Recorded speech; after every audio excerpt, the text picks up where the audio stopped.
Semua anak yang bermasalah dan ditahan dalam lapas anak kelas 2A Pak Jo Palembang juga mendapatkan hak yang sama untuk mengikuti ujian nasional secara serentak hari ini tanpa dibedakan dengan peserta didik lainnya. Kepala Lapas Anak kelas 2A Pak Jo Palembang, A. Paidoni mengatakan, pelaksanaan ujian nasional ini sama persis dengan sekolah umum lainnya, sehingga anak-anak yang bermasalah dan masih mendekam di lapas dapat ikut serta melaksanakan ujian nasional. Sehingga setelah selesai menjalani hukuman dapat memperoleh ijazah yang sama dan dapat melanjutkan sekolah menengah atas. Warga binaan yang ikut ujian nasional ini umumnya terkena kasus narkoba.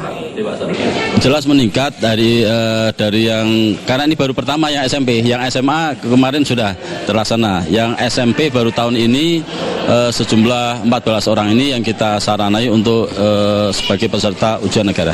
Pengawas dari guru kelas, kemudian dari pihak sekolahan induk yaitu SMP 22 dan tadi SMP 31, kemudian ada yang dari SMP 33. Jadi silang. Kepala Disdikpora Palembang Haji Ahmad Zulinto mengatakan, pelaksanaan ujian nasional di Lapas Anak kelas 2A Pak Jo Palembang ini merupakan program positif dalam meningkatkan kecerdasan anak.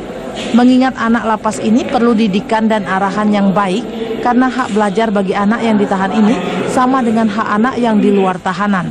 Sehingga belajar di dalam lapas harus diutamakan. Satu hal yang perlu dicontoh oleh lapas-lapas lain mungkin yang ada di Indonesia, khususnya juga Sumatera Selatan lah dulu, mungkin Indonesia ya, dan mungkin akan dikembangkan.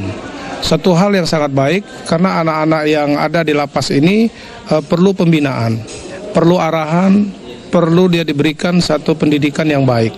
Sehingga pada anak ini keluar dari sini sekolahnya tidak terganggu, dia masih bisa melanjutkan sekolah. Misalkan dia keluar dari SMP 22 filial ini, lalu dia bebas. Dia bisa melanjutkan ke sekolah kita, ya, ke sekolah umum. Fasilitas belajar anak di Lapas Pak Jo ini meskipun masih dalam status tahanan, masih dapat mengikuti pelaksanaan ujian nasional dan ini patut dicontoh lapas lainnya di Sumatera Selatan bahkan di Indonesia. Tim Liputan TVRI Sumatera Selatan melaporkan.